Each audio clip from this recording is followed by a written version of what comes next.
When you first become a trader or an investor in markets, you're always told to follow the crowd. But should we be doing that at this stage? Today, we talk about the 2-year Treasury yields. What's going to happen this week into the jobs numbers? It's non-farm payrolls just around the corner, and that's going to have a big effect on things such as gold. According to Morgan Stanley, we should be looking at the precious metal again, but is it a little early to be calling that?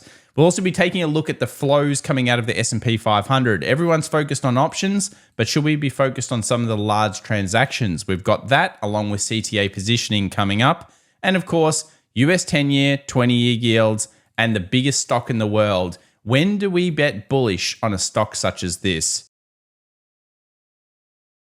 Well, welcome back everybody to The Daily Show, where we talk about markets around the world, including stocks, commodities, and cryptos. If you like any of those markets, make sure to subscribe as we cover them in total detail every single day, including the macro, leading indicators, and hottest charts. What happened in the last 24 hours was a bit of a sell into a bit of a buy, but it was on very low volumes. And we'll talk about that a little bit later on and why that could be a key for us as traders and investors.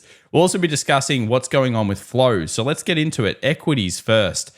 Equities have seen some uptick recently, but then things turned in August. And at the moment, according to investor flows anyway, the reports that we're getting have seen a decrease there. You can still see that everyone's still buying government bonds, and even the auctions that are coming out are still going pretty well, and they're actually giving you a little bit better yield than ever before. So basically people are piling into bonds.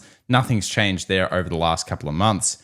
But what about CTA positioning for the E-mini S&Ps and of course the NASDAQ? We saw a small notable uptick on the previous week, and I can already tell you what they're doing. I mean, they're buying that 436. Basically, we know that the S&P 500 hit what we called the first entry or the first point of profit if you were a shorter.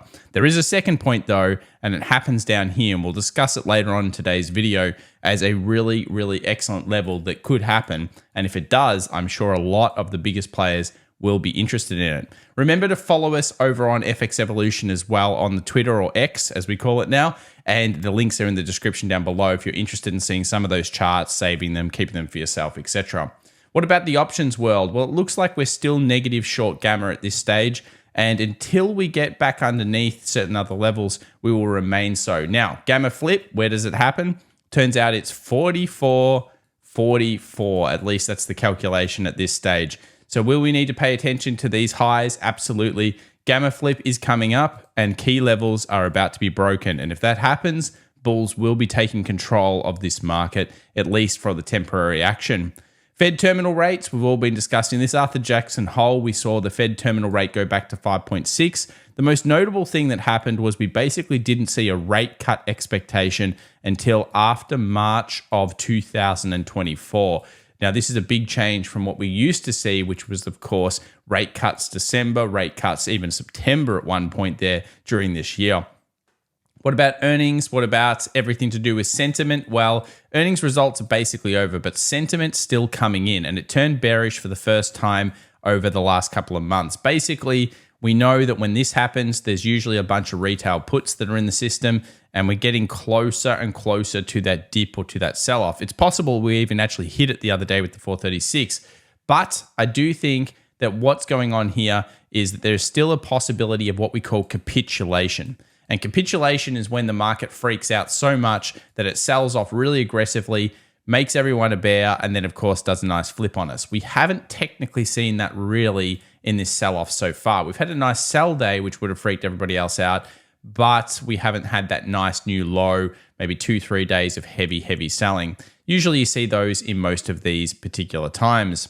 What goes on though in August may impact our September and our October stats. We've talked about how August and September are the worst 2 months. In pre-election years, it turns out that August and October often can be the worst when we see these types of stats.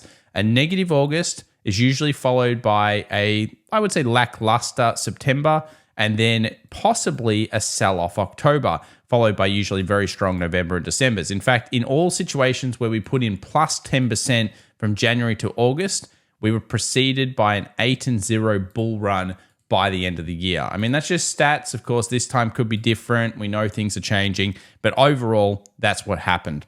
Let's take a look at what pre-elections look like when we look at 25 years of seasonal trend. Well, it turns out that usually we do see further sell-offs. Now, this is actually 25 years. Let's do the pre-election here, which we shared on Twitter, which often also does happen with a back-end September sell-off. So we usually kind of hover around this point, maybe even make new lows, and then we have weakness further into September, October, followed by, substantial rallies that come through at the end of the year. Volatility is similar. We may have already seen the spike of that, and we'll talk about the crush on volatility recently. The VVIX, which is the volatility of the volatility, it's just getting crushed. And that's actually what happened in March, and that actually turned the markets and began the bulls. So if you're a bear in the markets right now, you need volatility to come back in with quick succession, because if it doesn't happen, it's going to be an issue. Are there a case now for real assets? Now, this is things like commodities, and obviously we're seeing collectibles and all this other stuff that people think about. In general, I do think that things like gold and potentially iron ore could still be very interesting on the charts. And this is because if we are going into what we call stagflation, we haven't seen that since the 1970s. Higher for longer, up and down, mini recessions, out of recessions, all those types of things that happened in the 1970s. Some of the people on the market are now starting to think about that. That's why Morgan Stanley at the beginning said maybe it's time to get into gold. Gold stocks in particular are relatively cheap right now in comparison to where they have been in the past. What about equity risk premium? That looks terrible. I mean, frankly, this is one of the worst points ever we've seen for it. The only other time that's notable here was the late 1990s, where equity risk premium got so bad that it was clear that we were all in a bubble and everything was going to explode. The problem is it lasted for years. So remember, equity risk premium is not a timing tool. It's just a tool that often means that people will jump into cash or cash-like assets. And that's what we've seen with those flows. But speaking of flows, let's go into some large transactions that just occurred in the markets. So first up, we have here ultra short triple Qs. And basically we saw a fairly large transaction. Could this be large players getting back into some shorts? Well, when we look at the technical levels, it might make sense that this could be them having a go at a short. We also saw Qs, which is of course the ultra short Qs, placing a position. Now with the SQQQ, the SQQQ being a triple leveraged, usually that means a shorter dated position. With a position such as this, which is still a very large transaction, dark pool by the way, so that means that they're doing it between both kind of entities, so two entities are doing a trade together. We know that there is a good chance that probably they entered towards the short. Again, it's a guess. If we take the new highs, then we can say, well, it was a buy. But at this point, with the previous price action that we've seen, the pickup, the levels that we talked about in the last weekend video, it kind of makes sense. So will we see shorting over the next 24 hours? Well, as I said, the triple leverage usually is a shorter term position, and it can tell you that maybe a larger amount of flow is coming in. We also do know that AAPL put in a nice position the other day, and so far it's led into a buy. So I did think this was probably more likely a buy than a sell. If this level up here is broken, I think we need to talk about the potential of actually gap fills. And we'd probably be saying at that point, while those Q positions were actually buys and a take profit on one side for the SQQQ. We will be monitoring this situation. And of course, follow us over on Twitter or X at FX Evolution, and we'll constantly have updates on this.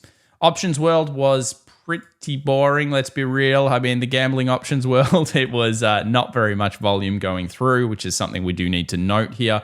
Volume is quite low.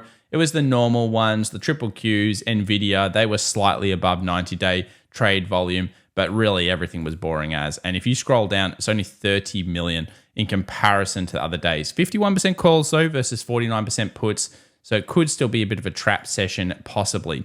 Last 24 hours, bought us gold higher. So GDX had a really good session, up 2.11%. We also had KRE, clean energy, semiconductors doing okay again, thanks to Nvidia and some other semis. And then we had metals, and the defensives were on the lows. So it wasn't a defensive day, showing us that maybe there wasn't really much movement into what you would call defensive sectors. Maybe it's not looking to sell off. Gold in the last 5 days has had a great return. I mean, it had a terrible time. So when yields started to stop spiking and they kind of started sitting around, gold did pretty well off that. We also saw randomly real estate becoming one of the best ones here. And we also have had things like industrials and communications. Now, communications itself is getting a bit of interest. And there's a chart that I'll share in the next video which I think you'll be interested in, which is basically showing you that there's a decent amount of flow uptick in XLC in comparison to some of the other sectors. And I think they're chasing an AI dream there. And we'll talk about that in the next video. Let's go over here to the US 2-year yields. What's going on there? 5%, still high, weekly closed above.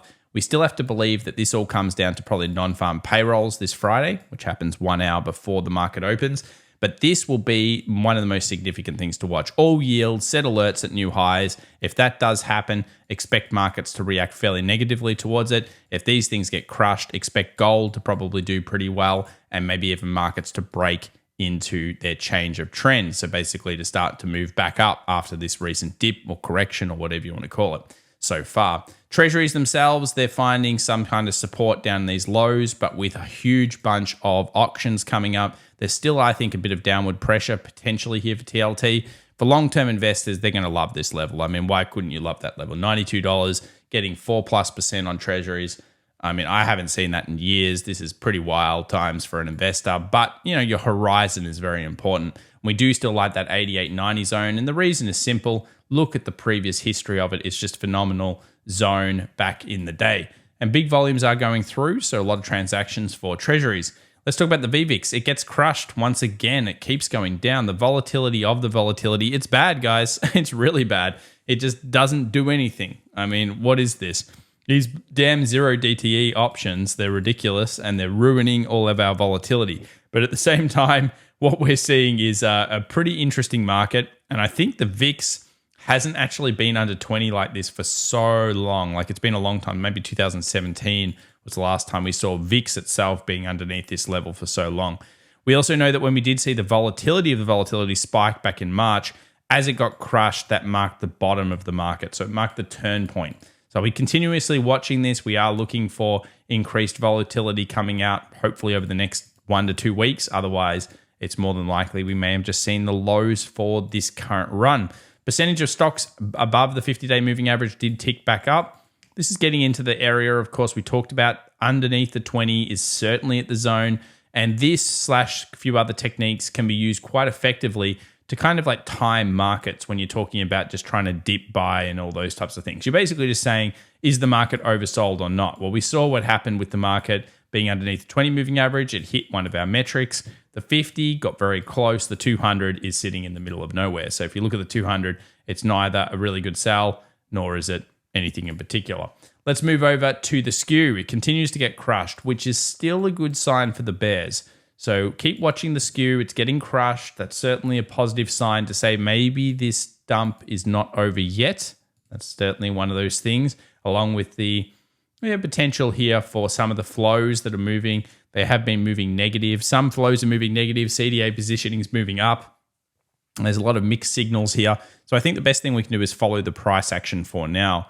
Let's take a look at copper, iron ore, all these types of things. They're holding firm.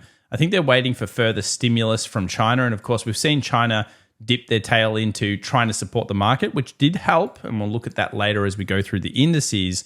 And basically, they started getting involved in the stock market in some ways by halving brokerage and all this other stuff that went on. Dollar index, it's sold below, but still not really a significant turn. You can see here we're still within the long leg doji of the high and the low. And I would suspect the dollar is going to remain in this area until non-farm payrolls. So maybe we'll expect a bit of a chop till then. Gold's being very resilient. And on paper, if you looked at that, you would say, wow, that looks like it's going to continue to go long. Dollar might go short. These types of things are happening. I don't mind this chart because, of course, it did break out of that descending. I still think gold could go lower. I mean, it's very, very possible. Just depends on yields. If yields start spiking, gold will go lower. It's not the worst point ever for an investor. It's not the best point ever for a trader, though.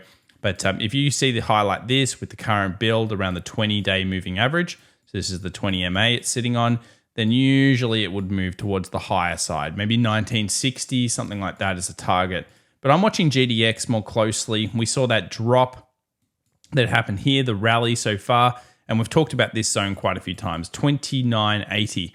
We're looking for the market to get above that from GDX standpoint, and that to really mark a pullback later on into, I think, a pretty significant level here for gold, and possibly a zone where it finally starts to regain some of its confidence. Because look at where GDX was. This is gold mining stocks. the index basically, $40, now trading at a discount of 29. It's significant considering that gold spot is sitting around the same level. I mean, it's basically still close-ish enough to $1,900 an ounce. So 19 to 2,000 an ounce is pretty much one of those highs that's ever been.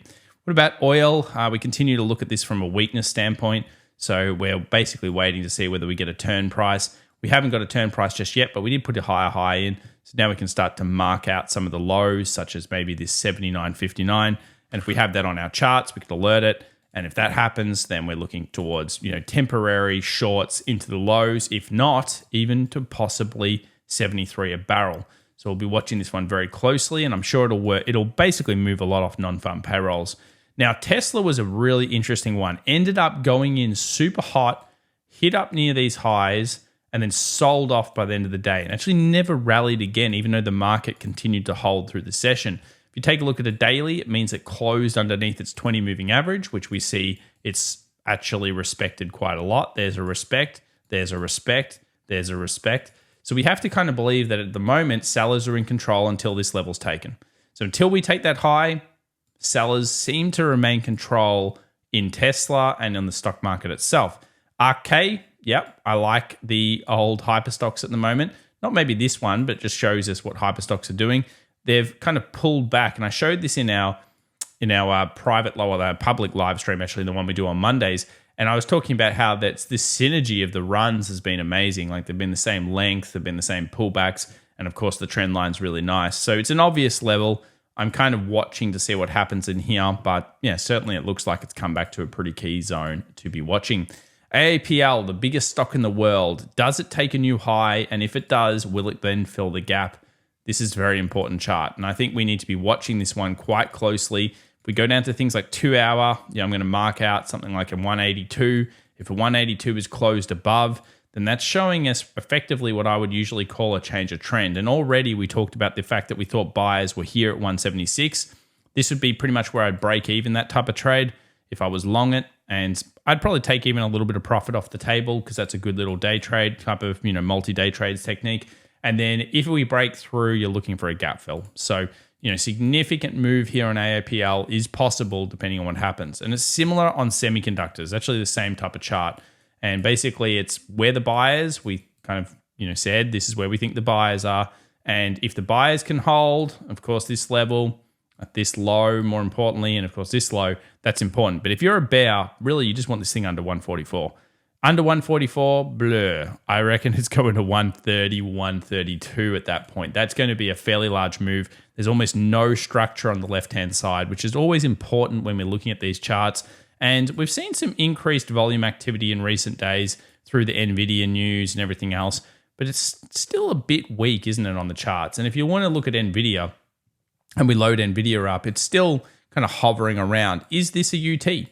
Is this part of distribution? These are questions that we need to ask. Of course, we know where the big level of demand is, but at the moment, NVIDIA, it's been big volume after earnings, but not that much significant trade in terms of we haven't seen a really great entry point. People have been speculating on it. At this stage, we don't have like a great technical to show. It's still bullish at this stage. Nothing's changed. CQQQ, yeah, this still holding its level. And of course, it did find a little bit of a bounce based on some China intervention. And we're still looking at it from an inverse head and shoulders standpoint. So will we get stimulus? Well, according to the market, it's possible. And the reason we know that is because iron ore futures, copper, many other things that are often synonymous with China health, they're holding. So they're obviously waiting for something. And that's different to the articles we're reading. That's just what we're seeing in these markets. The German market has made a big rebalance back up. And I say this is probably the strongest looking market at the moment in terms of just it's pushing back up into this key level. This was a super short. This was a great take profit or break even or whatever you're doing with it. And now we're back at this zone. Do I like it as much for a short this time? No, I don't. I think it's very, very tough to short right now in here. I usually wouldn't do it. If we do breach through here, then we'd probably be going for a double bottom. I think there are better positions to be looking at. The same thing's happening on the Australian market. You can see here, it's still consolidating, looking like it wants to break to the upside. We'll find out. It's going to be led mostly by the US, and of course, it's still coiling through that zone. The US market 2000, the S&P, the Russell 2000, the Russell 2000 low, high, lower, low, and then it's rallied back up and it's hit into our key resistance and it's sold a little bit. And this is the story of the big stocks and the stock market indices in the US at the moment. They've all hit these resistances, whether they be mini or bigger ones like this, and they're waiting to find out more. Now, I could see sellers absolutely try to commit here. If this level gets pushed, though, I would think that buyers are in control and we're probably at a buy the dip style situation. Very interesting chart, the Russell 2000 over the next 24 hours. The same thing's happening here on the Qs. A lot of people are recognizing this now. Maybe we were one of the first, but we've been recognizing this trend of the potential head and shoulders, left shoulder, head, right shoulder. I think it's legit from that action. We know the 20 moving average is being absolutely respected. We know we hit it on the Qs again. And if we take the distance, remember, I love proofing these things. So when we proof that neckline, if we do get it, it pushes us back into this structural zone. Now, a lot of you will be super happy if that happened to 320 on the Qs. It could happen, and we're just waiting for the market to make a decision on whether it wants to actually short off here. The NASDAQ futures. Now, when we take a look at the NASDAQ futures, this is exactly where those large transactions went through. So we have a large transaction here, and we have a real potential that this is a turn in the direction of the overall now day trend, which is down at this stage. Not weekly or monthly, that's up, but the day is down now. We're looking towards this area in here basically being shorts. Where do the shorts get smoked? Above this point, 15,400. That's where everyone gets smashed, and it looks like it's probably going a bit more bullish. We'll be watching things like Apple very closely, Tesla, a few other stocks as well. S&P 500, same type of thing. We'll be looking at it. This does look again like a head and shoulders. Again, pricing would put us back in these levels down here. So a lot of people want this to happen. We do still have a gap fill. So, of course, markets were a bit heavy on the rally in the previous session. So we have a 44.05 gap fill. And when we look at current market trade, you can see it's kind of just hovering around the zone that we picked out over the weekend. This is exactly where we thought it would get to. The reaction so far has been short, unable to get below here. So we're looking for the market to get below 44.07. And I think if that does happen, we're probably moving lower. And at least we'll start pushing into that 43.60, 43.30 zone. 43.30 and below, that's where we believe the bears take control. They push it, and rallies will be met by basically sell demand. So is this some type of elaborate double bottom? I could definitely make a case for bulls being all over this low down here. I'm very excited about it, and that they're looking for this breach so that they can then push quite a lot higher. So it's a very interesting point here in markets, and it's not as clean as it was with the 20 moving average the other day, but it's still basically where bears would take control if they're going to. Bitcoin remains absolutely boring. So it's no changes here. We are stuck within a really tight coil, and what's going to happen here is an explosion of price. But for now, we're just stuck. So I would set alerts on both ends, and I'm sure there's some fireworks that are just around the corner for Bitcoin, Ethereum, and many others. And you can see here, they all look very similar. And it doesn't necessarily mean there's an accumulation position here, by the way, with this type of build. It could easily be shorters selling into people that are trying to buy the dip. And that's why we're going to stay away from it just for now. Friday, September 1st is non-farm payrolls. Do remember that. We've got core PCI on Thursday at 8:30 a.m.